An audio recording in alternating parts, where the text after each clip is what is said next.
13ویں صدی عیسوی میں جب چنگیز خان اور اس کے بیٹوں نے عالم اسلام پر جلغار کی تو ترکان غز کا ایک قبیلہ کائی اپنا وطن خراسان چھوڑ کر ماہان چلا گیا۔ ماہان موجودہ روس میں ترکستان کے مشہور شہر مرو کے قریب ایک گاؤں تھا۔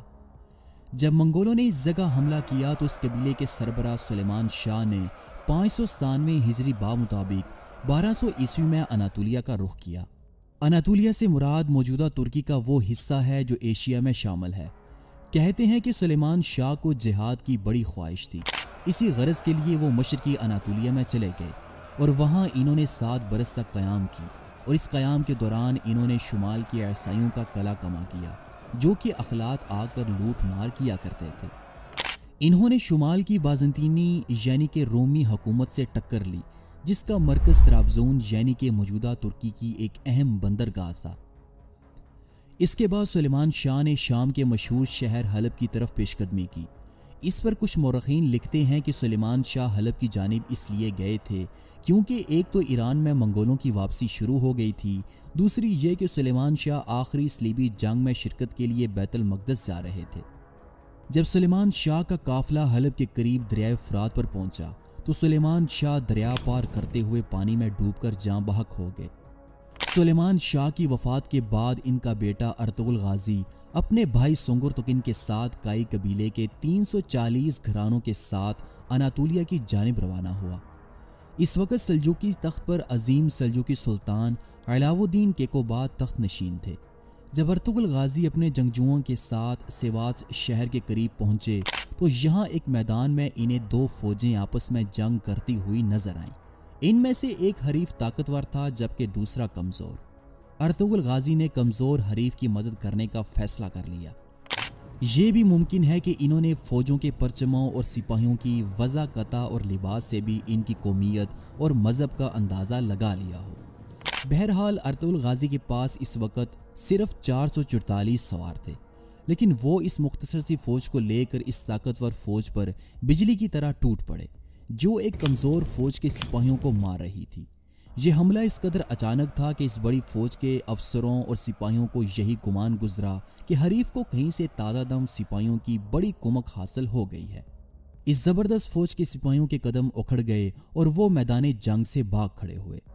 جب میدان جنگ صاف ہوا تو فاتح فوج کے سپہ سالار نے یہ جاننے کی کوشش کی کہ یہ کون لوگ تھے جو ایک نازک موقع پر رحمت کے فرشتے بن کر آئے۔ ایک لمبے تعارف کے بعد انکشاف ہوا کہ بھاگنے والی فوج منگولوں کی فوج تھی، اور ارطغرل غازی اور ان کے ساتھیوں نے جس فوج کی مدد کی وہ سلجوقی سلطان علاؤ الدین کی فوج تھی۔ سلطان علاؤ الدین ارطغرل غازی کی بہادری اور جواں مردی سے بے حد خوش ہوئے۔ انہوں نے ارطغرل غازی کو انعام کے طور پر رومیوں کے نزدیک سوغوت کا علاقہ عطا کیا۔ یہ سرسبز علاقہ دریائے سکاریا کی بائیں جانب واقع تھا۔ گو کہ یہ کوئی وسیع علاقہ نہ تھا، لیکن بازنطینی یعنی کہ رومی سلطنت کی سرحد کے قریب واقع ہونے کی وجہ سے اس کی بڑی اہمیت تھی۔ سلطان علاؤ الدین نے ارطغرل غازی کو ازبک یعنی کہ سرحدی سردار کا لقب دیا۔ ارطغرل غازی بہادر اور ہوشیار جرنیل تھے۔ ارطغرل غازی کے قیام کے کچھ ہی عرصے کے بعد نیکیا کے شہنشاہ اور سلجوقی سلطان کے درمیان جنگ چھڑ گئی۔ سلطان علاؤ الدین کیقوباد اپنی فوجوں کے ساتھ سرحد کی جانب روانہ ہوئے، جس کے بعد ارطغرل غازی نے بھی اپنے سپاہیوں کی ایک جماعت تیار کی اور سلجوقی سلطان کی مدد کے لیے روانہ ہو گئے۔ جلد سلجوقی سپاہیوں نے عیسائیوں کے ایک قلعے کراچہ حصار کا محاصرہ کر لیا۔ اس محاصرے کے دوران کائی قبیلے کے سپاہیوں نے سلجوقیوں کی بڑی مدد کی اور ارطغرل غازی ہی کی مدد سے سلجوقیوں نے یہ قلعہ فتح کیا۔ کراچہ حصار کی فتح کے بعد سلجوقی سلطان علاؤ الدین نے ارطغرل غازی کی بے حد تعریف کی۔ ارطغرل غازی جب سرحد پر رومیوں کے ساتھ جنگ میں مصروف تھے تو انہوں نے اس دوران اپنے نوجوان بیٹے عثمان غازی کو سلطان علاؤ الدین کی خدمت میں پائے تخت کونیا بھیجا۔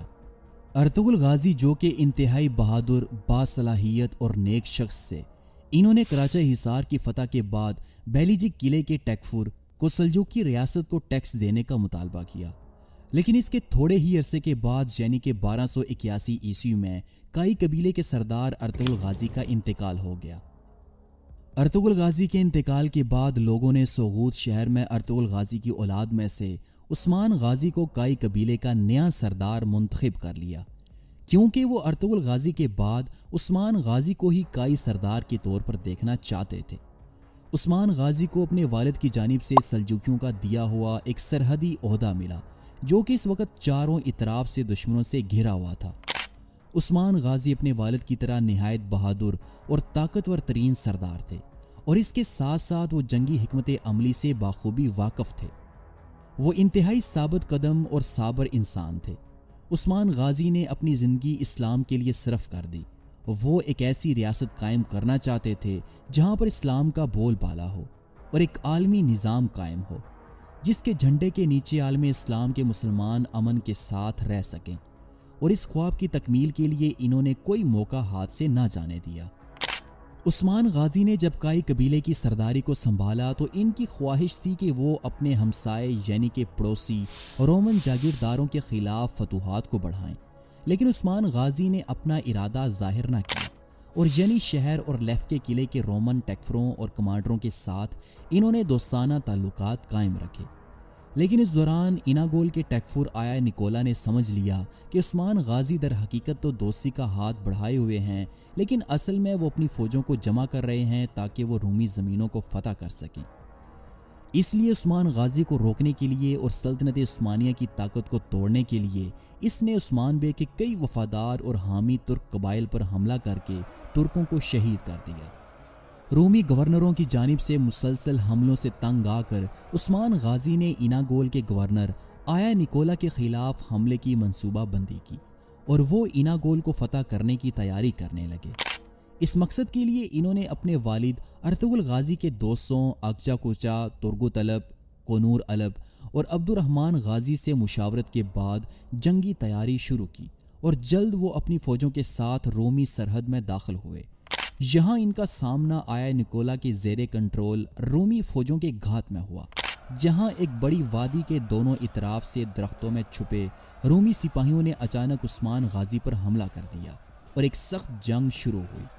عثمان غازی اور ان کی فوج کو بڑی مشکل کا سامنا کرنا پڑا، اور بے شمار ترک اس حملے میں مارے گئے، جن میں عثمان غازی کا بہترین جنگجو بائے ہوجا بھی شہید ہو گیا، اور عثمان غازی بڑی مشکل سے رومی حصار کو توڑ کر اپنے سپاہیوں کو زندہ واپس لانے میں کامیاب ہوئے، اور یوں اس جنگ میں دونوں میں سے کسی بھی فریق کو فتح حاصل نہ ہو سکی۔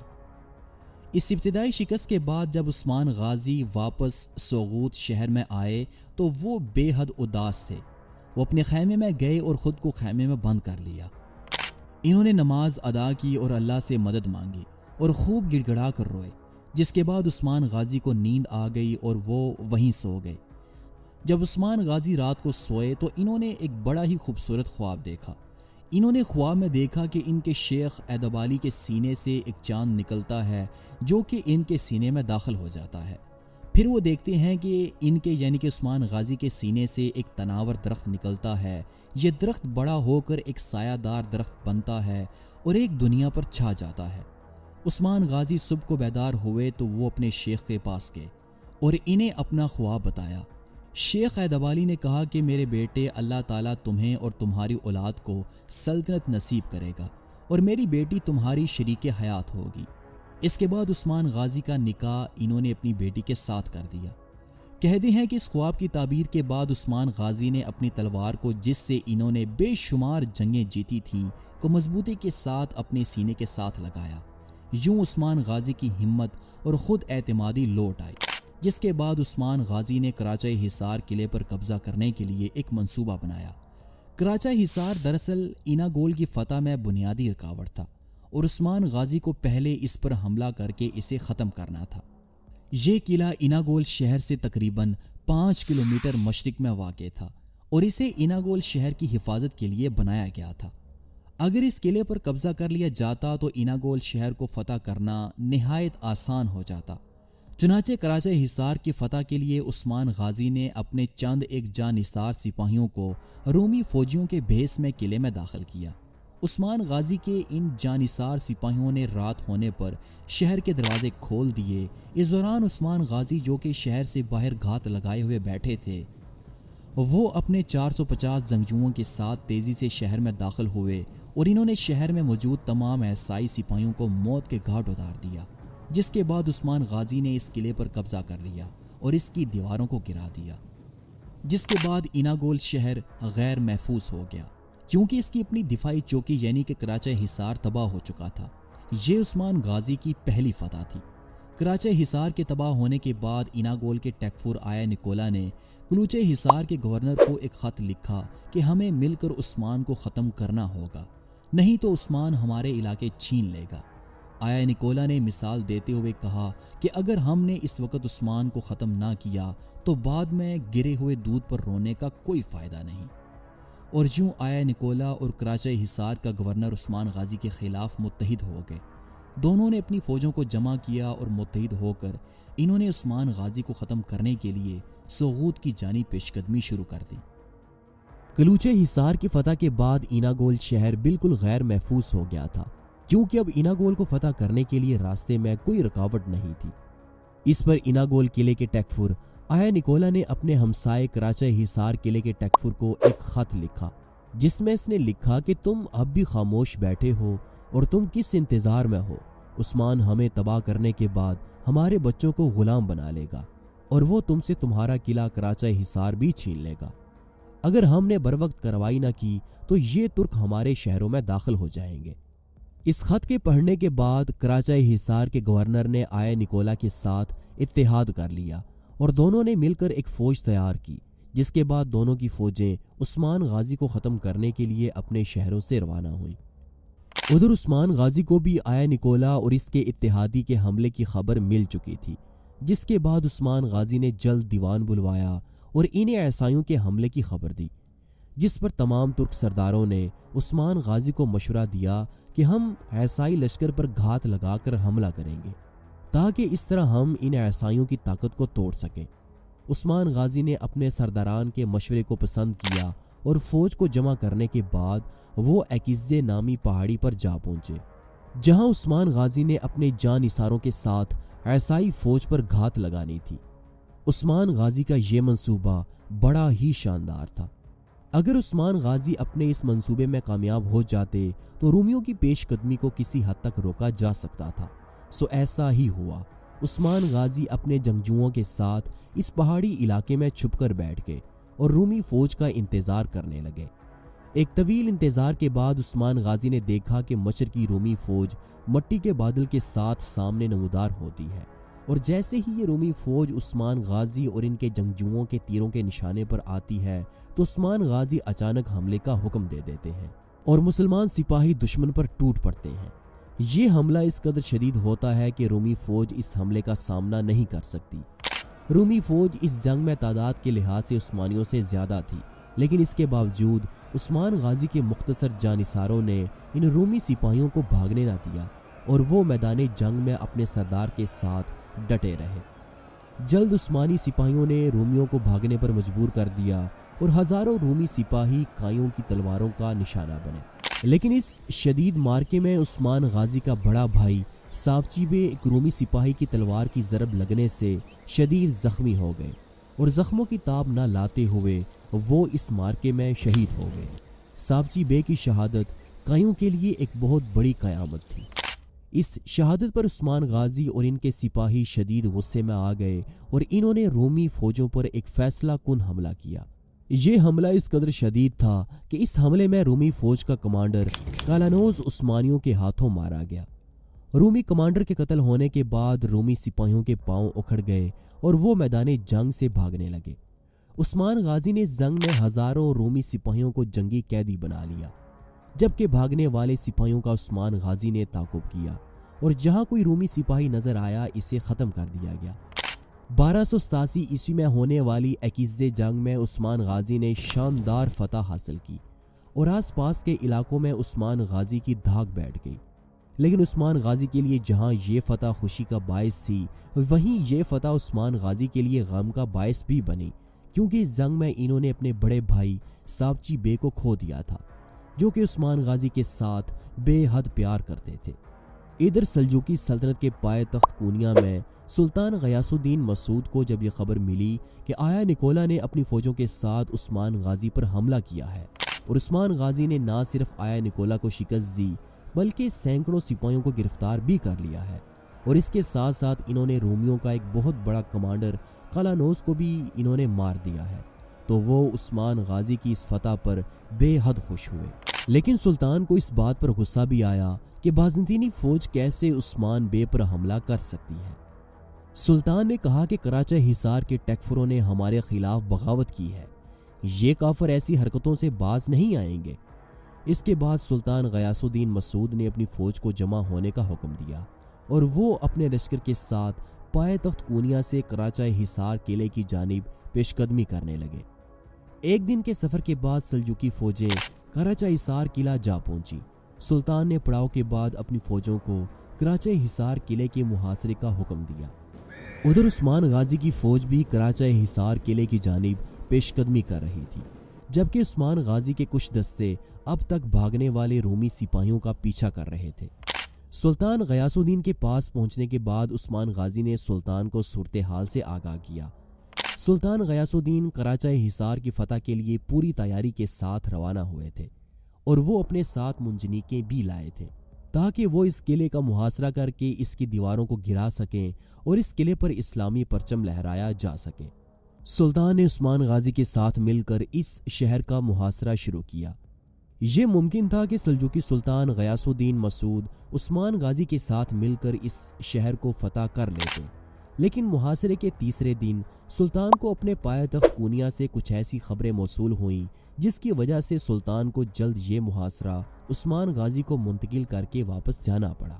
ہوا دراصل کچھ یوں تھا کہ جب سلجوقی سلطان اپنی فوجوں کے ساتھ کراچہ حصار قلعے کی فتح کے لیے کونیا سے نکلے تو ان کے آنے کے بعد الخانی منگولوں نے سلجوقی شہر ارغلی پر حملہ کر کے اس کی آبادی کو تہہ تہہ کر دیا تھا اور اب سلجوقیوں کا پائے تخت کونیا خطرے میں تھا۔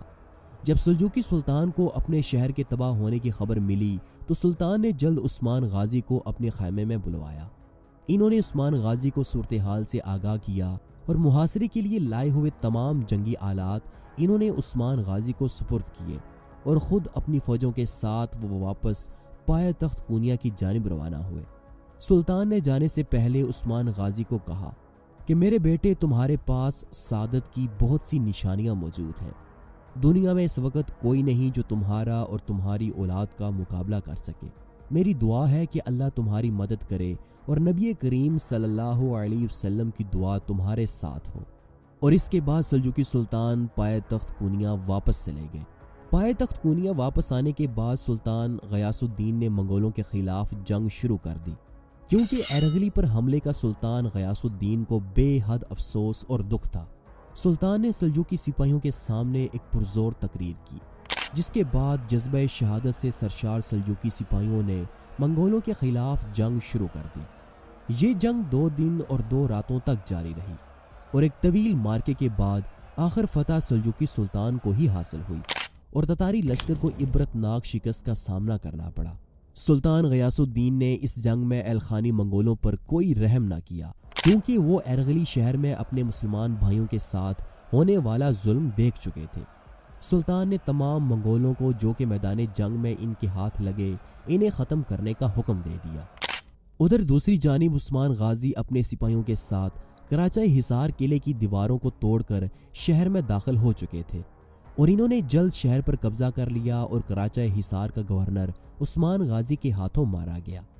اس فتح کے بعد بہت سا مال غنیمت عثمانیوں کے ہاتھ لگا، جس کے بعد عثمان غازی نے مال غنیمت کا کچھ حصہ اپنی فوجوں میں تقسیم کیا، جبکہ باقی کا حصہ انہوں نے اپنے بھتیجے اک تیمور کے ہاتھوں سلجوقی سلطان غیاث الدین کو بھیج دیا اور سلطان کو کراچہ حصار قلعے کی فتح کی خوشخبری بھی بھیج دی۔ سلطان نے مال غنیمت کو جمع کیا اور عثمان غازی کے بھتیجے اک تیمور کے ہاتھوں مزید جنگی ساز و سامان عثمان غازی کے پاس پہنچا دیا۔ کراچہ حصار قلعے کی فتح عثمان غازی کی دوسری بڑی فتح تھی۔ عثمان غازی نے اس شہر میں بہت سی اصلاحات کی اور یہاں پر موجود بڑے چرچ کو مسجد میں تبدیل کر دیا گیا اور یوں شمال مغربی اناطولیہ کی سرزمینوں میں دن میں 5 مرتبہ نماز کے لیے اذان کی آواز سنائی دینے لگی۔ عثمان غازی نے کراچہ حصار قلعے کی فتح کے بعد یہاں عدل و انصاف کے ساتھ حکومت شروع کی۔ وقت گزرنے کے ساتھ ساتھ شہر کے عیسائی باشندوں نے جب دیکھا کہ عثمان غازی بڑے ہی انصاف پسند اور غیر مسلموں پر رحم اور انصاف کرنے والے ہیں تو وہ عثمان غازی کے انصاف سے بے حد متاثر ہوئے اور دیکھتے ہی دیکھتے سینکڑوں عیسائیوں نے اسلام قبول کر لیا اور یوں کراچی حصار شہر ایک اسلامی شہر کے طور پر ابھرنے لگا۔ عثمان غازی نے جب کراچی حصار قلعے کو فتح کیا تو اس قلعے کی فتح کے بعد اس شہر میں مسلمان آباد ہونے لگے اور جہاں عثمان غازی کے شیخ ایدابالی کے طالب علم کو شہر کا خطیب مقرر کیا گیا۔ عثمان غازی کی اس فتح پر کراچی حصار کے عیسائی بے حد خوش تھے کیونکہ عثمان غازی ایک انصاف پسند حکمران تھے۔ کراچی حصار قلعے کے عیسائی شہریوں نے دوسرے تمام عیسائیوں کو بھی اس شہر میں بلا لیا جو کہ آس پاس کے دیہاتوں میں رہتے تھے۔ یوں عثمان غازی کی شہرت بازنطینی سرحد میں موجود ان قلعوں میں بھی ہونے لگی کہ ترکوں کا یہ حکمران بڑا ہی انصاف پسند اور عادل ہے، کیونکہ عثمان غازی ملک کی ترقی، انصاف اور عوام کے حقوق کے تحفظ کے لیے دن رات ایک کیے ہوئے تھے۔ عثمان غازی کی رعایا چاہے وہ مسلمان ہو یا پھر غیر مسلم، عثمان غازی کے لیے وہ دونوں برابر تھے۔ اسی وجہ سے شہری خوش تھے، رات سے محفوظ تھے اور لوگ آرام کی زندگی گزار رہے تھے، جبکہ تاجر بغیر کسی خوف کے ایک شہر سے دوسرے شہر میں تجارت کر رہے تھے۔ کراچی حصار قلعے کی فتح کے بعد عثمان غازی نے تراکلی اور گوینگ شہر میں اپنی فوجیں روانہ کی، جنہوں نے تراکلی اور گوینگ شہروں میں قبضہ کر کے اسے قیوں کی ملکیت میں شامل کر لیا۔ بازنطینی سلطنت کے خلاف عثمان غازی کی فتح کی پالیسی سے بورسا اور ازنی کے شہروں میں خوف و ہراس پھیلنا شروع ہو گیا۔ عثمان غازی کی فوجیں تراکلی اور گوینگ شہر سے پائے تخت سقوط واپس آ گئی تھی، لیکن اس کے بعد عثمان غازی نے کوئی مزید فتح نہ کی اور انہوں نے اگلے 7 سال تک بازنطینی سلطنت پر حملہ نہ کیا اور اس علاقے کے جاگیرداروں اور عیسائی ٹیکفروں کے ساتھ انہوں نے دوستانہ تعلقات قائم کیے۔ ادھر الخانی سلطنت کے پائے تخت تبریز میں 1295 عیسوی میں غازان خان نے الخانی سلطنت کا تخت سنبھال لیا۔ غازان خان منگول، چینی، عربی، فارسی، تبتی اور ترک زبان بڑی اچھی طرح سے جانتا تھا۔ جلد غازان خان امام قطب الدین شیرازی امیر نوروز کی کوششوں سے مسلمان ہو گیا اور اس نے ہزاروں منگولوں کے ساتھ اسلام قبول کیا اور یوں اگلے 9 سال تک الخانی سلطنت مسلمان ہو گئی۔ ادھر اناطولیہ میں 1298 عیسوی میں الخانی سلطنت کے منگول گورنر سلیمیس نے 50,000 سپاہیوں کے ساتھ غازان خان کے خلاف بغاوت کر دی، جس پر اناطولیہ کے ترک جنگجوؤں نے الخانیوں کے خلاف منگول کمانڈر سلیمیس کی مدد کی، جبکہ مملوک سلطنت نے 20,000 گھڑسوار فوج بھیج کر الخانی باغی کمانڈر سلیمیس کی مدد کی۔ غازان خان نے اس بغاوت کو کچلنے کے لیے اپنے ایک کمانڈر قتلک شاہ کو روانہ کیا۔ کہا جاتا ہے کہ اس بغاوت کے دوران سلجوقی سلطان علاؤ الدین کیقوباد سوم تخت چھوڑ کر فرار ہو گئے اور یوں سلجوقی تخت خالی ہو گیا، جبکہ منگولوں کی یہ دونوں فوجیں ارض روم شہر کے قریب ایک میدان میں آمنے سامنے ہوئیں۔ ایک طویل خونریز جنگ کے بعد آخر باغی کمانڈر سلیمیس کو شکست ہوئی اور اس کی فوج منتشر ہو گئی۔ جب اناطولیہ میں الخانیوں کی آپس میں جنگ ہوئی اور سلطان علاؤ الدین کیقوباد سوم نے تخت چھوڑ کر راہ فرار اختیار کی تو سلجوقیوں کی رہی صحیح طاقت بھی جاتی رہی اور یوں سلجوقی سلطان کے نہ ہونے پر مختلف امراء اور گورنروں نے اپنی خود مختار چھوٹی چھوٹی حکومتیں قائم کر لیں۔ دوسری جانب الخانی کمانڈر کے ہاتھوں شکست کھانے کے بعد باغی منگول کمانڈر سلیمیس کے سپاہی مغرب کی جانب فرار ہو گئے، جہاں انہوں نے عثمان غازی کی سرزمینوں میں قدم رکھا اور انہوں نے عثمان غازی کی اطاعت قبول کر لی اور عثمانی فوج میں شامل ہو گئے، جس کے بعد عثمان غازی نے اپنے سپاہیوں کی تعداد بڑھا دی۔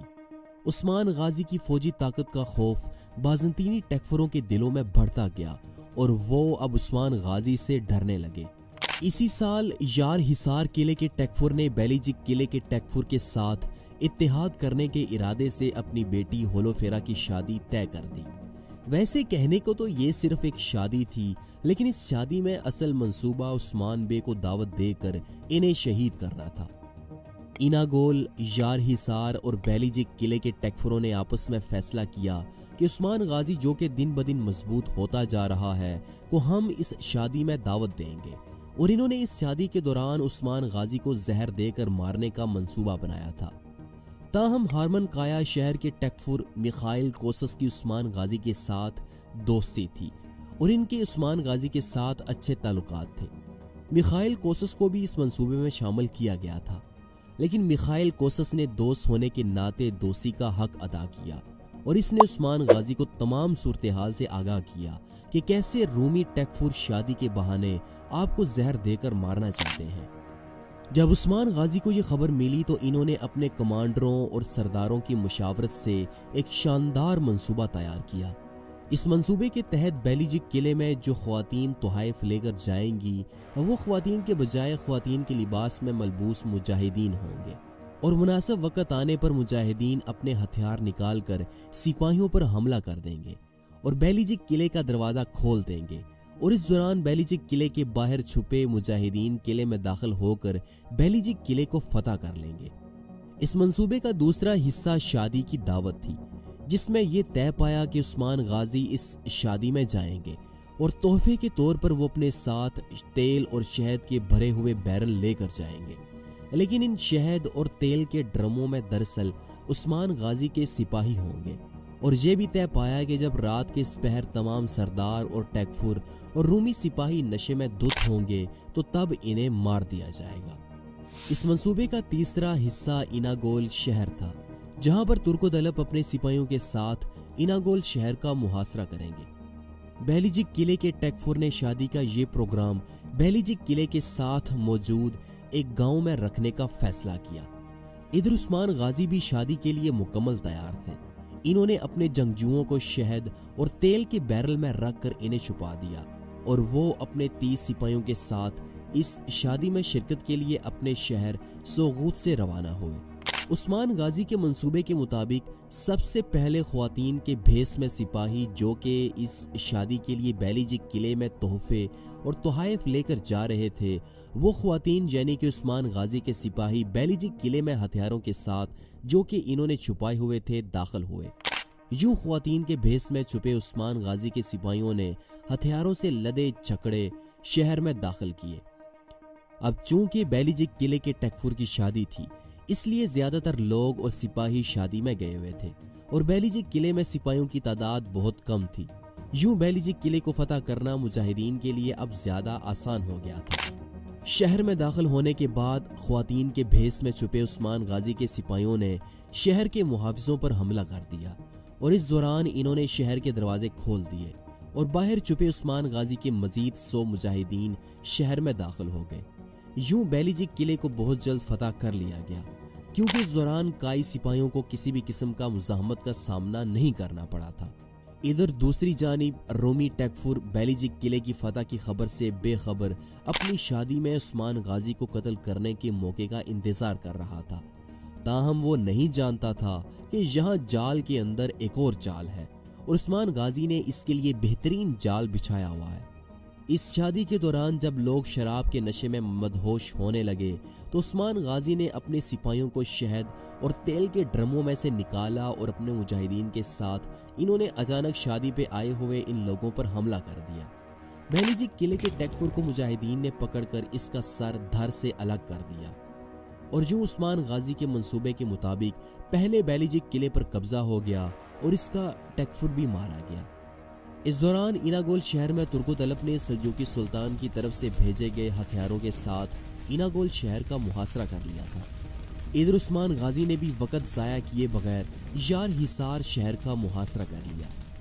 اناگول شہر میں جہاں پر ترک و طلب اپنے سپاہیوں کے ساتھ شہر کا محاصرہ کیے ہوئے تھے، انہوں نے جب محاصرے میں شدت اختیار کی تو اناگول کے شہری جو کہ اپنے ٹیکفر آیا نکولا کے ظلم کی وجہ سے پریشان تھے اور وہ یہ بھی جانتے تھے کہ قراچہ حصار کے عیسائیوں کے ساتھ عثمان غازی کس قدر ہمدردی رکھتے ہیں اور وہ کس قدر خوشحال ہیں، اس لیے وہ چاہتے تھے کہ اناگول شہر پر بھی عثمان غازی کا قبضہ ہو جائے تاکہ وہ آیا نکولا کے ظلم سے بچ جائیں اور ایک پرسکون زندگی گزار سکیں۔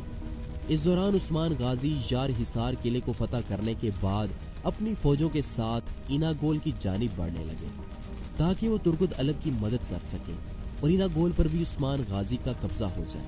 عثمان غازی کے آنے پر اہل شہر نے ہتھیار ڈال دیے اور اناگول شہر عثمان غازی کی سلطنت میں شامل ہو گیا۔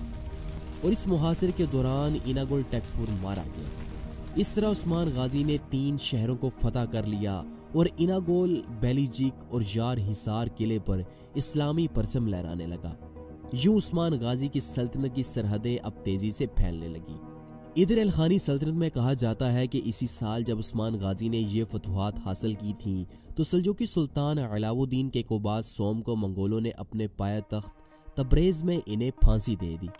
سلجوقی سلطان کی موت کے بعد سلجوکیوں میں خانہ جنگی شروع ہو گئی اور اناطولیہ میں موجود سلجوکیوں کی یہ آخری سلطنت یعنی کہ سلاجقہ روم کا خاتمہ ہو گیا اور اناطولیہ میں امراء اور گورنروں نے اپنی خود مختار ریاستیں قائم کر لیں۔ اس سیف الملوکی کے دور میں عثمان غازی نے اپنی ایک آزاد ریاست یعنی کہ سلطنت عثمانیہ کی بنیاد رکھی اور انہوں نے اپنے نام کے سکے جاری کیے اور یوں 1299 عیسوی میں سلطنت عثمانیہ کا باضابطہ طور پر قیام عمل میں آیا۔ اناطولیہ میں موجود سلجوقی سلطنت کا پہلا دارالحکومت ازنیک شہر تھا، جو کہ پہلی صلیبی جنگ کے دوران سلجوکیوں کے ہاتھ سے نکل کر عیسائیوں کے پاس چلا گیا تھا، جس کے بعد سلجوکیوں کو مجبوراً اپنا دارالحکومت ازنیک سے کونیا منتقل کرنا پڑا۔ تاہم سلجوکیوں کی بڑی خواہش تھی کہ ازنیک شہر کو وہ واپس حاصل کر سکیں، کیونکہ ازنیک شہر کو سلجوکی اپنے آباء و اجداد کی میراث سمجھتے تھے۔ ازنیک شہر جس نے سلجوکیوں کو پسپائی پر مجبور کیا تھا، اب وہ رومیوں اور سلجوکیوں کے درمیان ایک سرحد بن گیا تھا۔ تاہم خانہ بدوش ترک اکثر اپنے ریوڑ چڑھانے کے لیے رومی سرزمین میں داخل ہو جایا کرتے تھے، کیونکہ انہیں سرحد کے اس پار اچھی سطح مرتفع کی ضرورت تھی جہاں پر وہ اپنی مویشیوں کو چرا سکیں۔ دوسری جانب مشرقی رومی گورنر اپنی سرزمین پر ترکمانوں کی آمد سے بے حد پریشان ہوئے۔ انہوں نے ترکوں کو روکنے کے لیے سرحد کے 7 قلعوں کی ایک لمبی قطار بنا دی تاکہ ترکمان رومیوں کی سرزمین میں داخل نہ ہو سکیں۔ 1176 عیسوی میں سلجوکیوں اور رومیوں کے درمیان میرو کیفلون کی جنگ ہوئی، جس میں سلجوکی سلطان کلچ ارسلان کو شاندار فتح حاصل ہوئی اور رومیوں کے ہزاروں سپاہی اس جنگ میں مارے گئے، جبکہ اتنے ہی سلجوکیوں کے ہاتھ قیدی بنے۔ اس جنگ میں شکست کے بعد رومی شہنشاہ نے سلطان کلچ ارسلان سے امن کی پیشکش کی اور صلح کی درخواست کی، جس پر سلطان کلچ ارسلان نے صلح کی درخواست کو منظور کرتے ہوئے اپنی پہلی شرط یہ رکھی کہ رومی سرحد کے قریب تعمیر کیے گئے تمام نئے قلعوں کو ختم کر دیا جائے، جس پر شہنشاہ نے ان تمام نئے قلعوں کو ختم کر دیا۔ ازنیک شہر کو فتح کرنے کی خواہش سلجوکیوں کے دل سے کبھی بھی نہ نکلی۔ انہوں نے ازنیک شہر کو فتح کرنے کی کئی بار کوشش کی، لیکن سلجوکی کبھی بھی ازنیک شہر کو فتح نہ کر پائے۔ لہٰذا کئی قبیلے کے سردار عثمان غازی نے ازنیک شہر کو فتح کرنے کا فیصلہ کیا، جو کہ سلجوکی سلطنت کی جانب سے سرحدی علاقوں کے سردار اعلیٰ تھے۔ اناطولیہ میں سلجوکی سلطنت کے خاتمے کے بعد جب مختلف علاقوں میں گورنروں اور امراء نے خود مختار ریاستیں قائم کی، تو اس وقت عثمان غازی نے بھی سلطنت عثمانیہ کی بنیاد رکھ دی، جس کے بعد انہوں نے پہلے کاراچا حصار، یار حصار اور ایناگول شہر کو اپنی مدد آپ کے تحت فتح کیا۔ اور ان ابتدائی فتوحات کے بعد اب عثمان غازی کی نظر سلجوکی سلطنت کے پرانے پائے تخت ازنیک شہر کی جانب تھی۔ جب عثمان غازی نے اپنی سلطنت کے قیام کے بعد آس پاس کے علاقوں کو فتح کرنا شروع کیا تو بیتھینیا کے علاقوں کے عیسائی گورنر عثمان غازی سے خوف زدہ ہونے لگے، لیکن شہروں کے ٹیکفروں اور گورنروں کے علاوہ شہر کی عام آبادی عثمان غازی کے ساتھ تھی اور وہ چاہتی تھی کہ جلد از جلد عثمان غازی ان کے علاقوں کو فتح کر کے یہاں ان پر حکومت کرے۔ عثمان غازی کے دور کا ایک عیسائی مورخ لکھتا ہے کہ ازنی کے گورنر نے اپنے عیسائی شہریوں پر ڈاکوؤں جیسا ظلم کیا۔ عثمان غازی کی حکومت کے تحت آنے والے رومی لوگوں نے بتایا کہ عثمان غازی نے انہیں مکمل مذہبی آزادی دی ہوئی تھی اور ان کے ساتھ انصاف کیا جاتا تھا، اور یوں باقی رومی علاقوں میں رہنے والے لوگ بڑی بے چینی کے ساتھ اپنے شہروں کو عثمانی سلطنت میں شامل کرنا چاہتے تھے۔ بیلیجیک، یار حصار اور ایناگول کی فتح کے بعد عثمان غازی نے آس پاس کے علاقوں میں اپنی فتوحات کو جاری رکھا۔ اس کے لیے عثمان غازی نے 1301 عیسوی میں ینی شہر اور کوپری حصار قلعے پر حملہ کر کے اسے عثمانی سلطنت میں داخل کر لیا، جبکہ عثمان غازی نے ینی شہر کو سلطنت عثمانیہ کا نیا دارالخلافہ قرار دیا۔ ینی شہر کو عثمانی سلطنت کا نیا پایہ تخت بنانے کے بعد اب عثمان غازی کا اگلا نشانہ ازنیک شہر تھا، جسے فتح کرنے کے لیے عثمان غازی جنگی تیاریوں میں مصروف تھے۔ جلد عثمان غازی نے اپنی جنگی تیاریاں مکمل کیں اور وہ اس اہم ترین قلعے کو فتح کرنے کے لیے ینی شہر سے نکلے۔ عثمان غازی نے ازنیک شہر پہنچنے کے بعد انہوں نے اس شہر کا محاصرہ کر لیا اور اس کی ناکہ بندی کرتے ہوئے انہوں نے ازنیک شہر کو آنے والے تمام راستوں پر ناکے لگا دیے اور یوں ازنیک شہر کی ناکہ بندی کر دی گئی۔ شہر میں رہنے والے لوگوں کا تمام گزر بسر شہر کے اندر موجود غلے پر تھا، کیونکہ شہر سے باہر عثمانی فوجیں اس شہر کو فتح کرنے کے لیے بے چینی کے ساتھ ازنیک شہر پر حملے کر رہی تھیں۔ عثمان غازی کے اس محاصرے کی خبر جب قسطنطنیہ میں بازنطینی شہنشاہ اندرونیکوس دوم کو ملی تو وہ اس خبر سے بے حد پریشان ہوا۔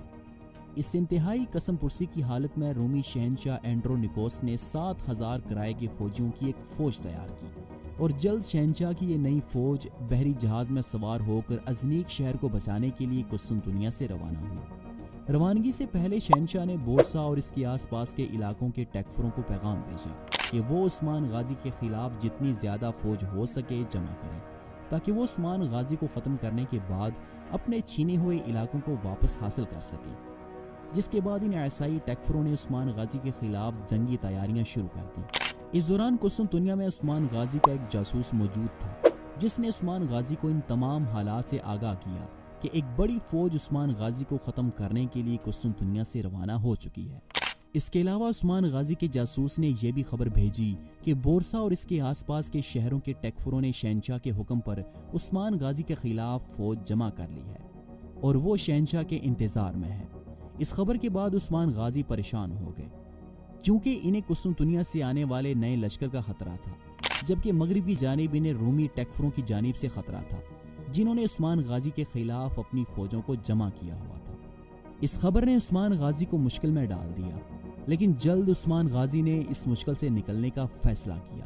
عثمان غازی نے فوراً فیصلہ کیا اور انہوں نے اپنے سپاہیوں کو حکم دیا کہ ہم ازنیک شہر کا محاصرہ اٹھا رہے ہیں، اور اس کے بعد عثمان غازی اس محاصرے کو چھوڑ کر اپنی فوجوں کے ساتھ واپس ینی شہر چلے گئے۔ ادھر رومی فوجیں جمع ہو کر آنے والے رومی کمانڈر مزالون کے ماتحت ینی شہر پر حملے کے لیے جمع ہو گئے۔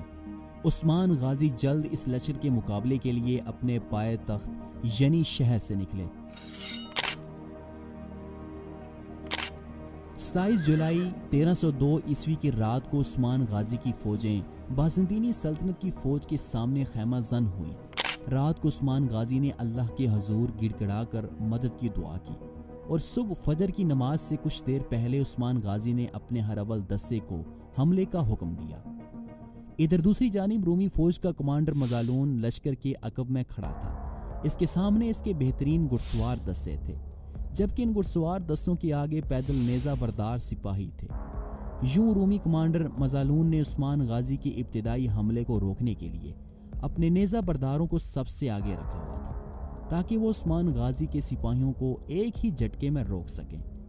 جب عثمان غازی کا ہراول دستہ رومی فوج سے مقابلے کے لیے لشکر کے پاس پہنچا تو اس وقت رومی کمانڈر مزالون نے ایک چال چلی۔ اس نے سب سے پہلے تو عثمان غازی کے حملے کا انتظار کیا۔ جیسے ہی عثمان غازی کا ہراول دستہ اس کے پیدل دستے کے ساتھ ٹکرایا تو اس نے اس موقع کا فائدہ اٹھاتے ہوئے اپنے بہترین گھڑسوار دستوں کو دائیں اور بائیں جانب سے عثمان غازی کے ہراول دستے کو گھیرنے کے لیے روانہ کر دیا، جبکہ اس دوران رومی فوج عثمان غازی کے ہراول دستے کو روکنے میں کسی حد تک کامیاب ہو چکی تھی۔